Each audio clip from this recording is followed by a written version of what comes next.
akeekkachiisa. Namoonni sodaatan yookaan immoo dhukkuba qabdan viidiyoo kana utuu hin ilaaltan ta'e baay'ee filatamaadha.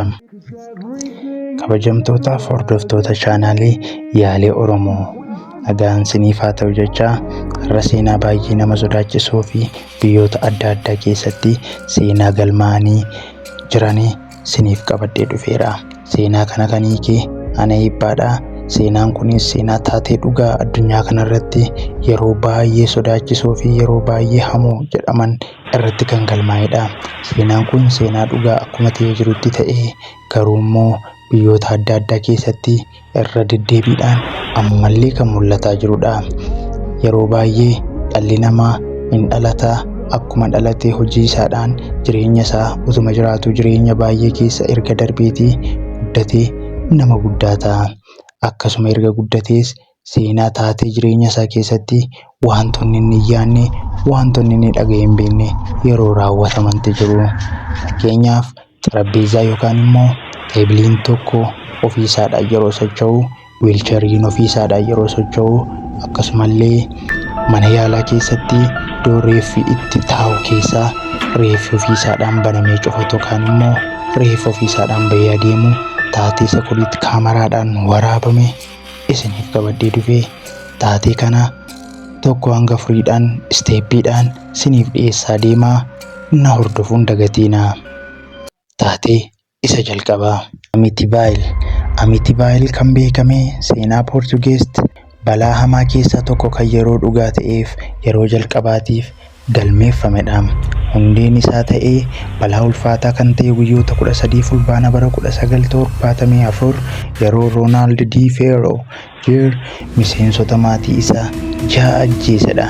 Mana isaanii kan Ooshin Avenuu keessatti Long Island keessatti argamu waan gochaa garmalee akka kana uummata irraan yaaddoo guddaa fiduudhaan akkasumas akkaataa kanaaf humna dhokataa mana seenaa keessatti dhiibbaa uumameef akka ta'e hubatameera. Roonaald Dii Feeroon akkuma du'een maatiin isaa gaddanii akkuma nama tokkotti deemanii awwaalanii, garuu immoo kanaan hin hafne erga awwaalameetii guyyaa lamaan booddee budaan isa nyaattee dhattee boolla keessaa qotuun baafattee isa nyaatte. Viidiyoon kan waraabame sekuriit kaameraadhaan yeroo ta'u budaan isa dhattee boolla keessaa baafatte sunis akkuma boolla keessaa baafattee keessaa fudhachuuf jettuun viidiyoo sanaa arguudhaan baqatee kan bahedha.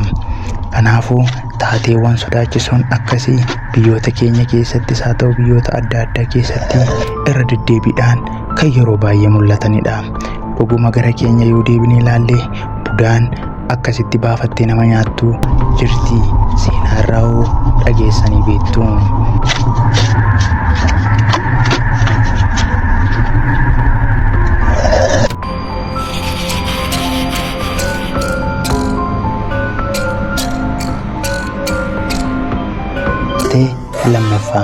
Taateen lammaffaan kun qodaan mana keessaa ofuma isaadhaan yeroo socho'u akkasumallee qodaan mana keessaa ofiisaadhaan kan balali'udha.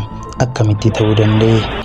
Taateen kun Noorzi London Aanfiilditti kan argamtu yoo ta'u Poortugees Aanfiild jedhamtee kan beekamtu magaalaa tasgabbaa kan naannoo London kaabaa jirtudha. Yeroo ammaa akkaataa sirriitti hin ibsamne tokkotu jira. Kunis hanga ammaatti gaaffiiwwan hedduudhaan deebii hin arganne. Kanaafuu seenaa dhugaa maaliin Aanfiild irratti mul'ata? Hundeen isaa maatii Hodgson bara 1974 keessa mana salphaa tokko keessa jiraachuuf galan, garuu seenaa jibbisiisaa mana sanaa irraa hin beekne turan. Qabiyyeen raawwatame akka fakkeenyummaa waa'ee amantii fooniif qorannoo waa'ee sirna amantiitiin. Jarri kun erga mana sana keessa galanii qodaan mana sana keessaa ofiisaa kan socho'uu fi deeskiin ofiisaa kan adeemu ture.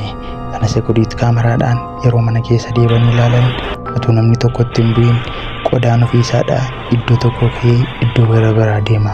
Akkasumallee deeskiin ofiisaadhaan socho'uudhaan gara tokko ka'ee gara biraa deema. Taateen kun irra deddeebiidhaan yeroo mul'atu gara poolisiitti deemuudhaan poolisiitti himanii poolisoonnis qoratanii homtuu akka hin jirree fi nam tokkollee iddoo sanallee akka hin jirre sirriitti gaafa ilaalu garuu waa gochuu hin dandeenye.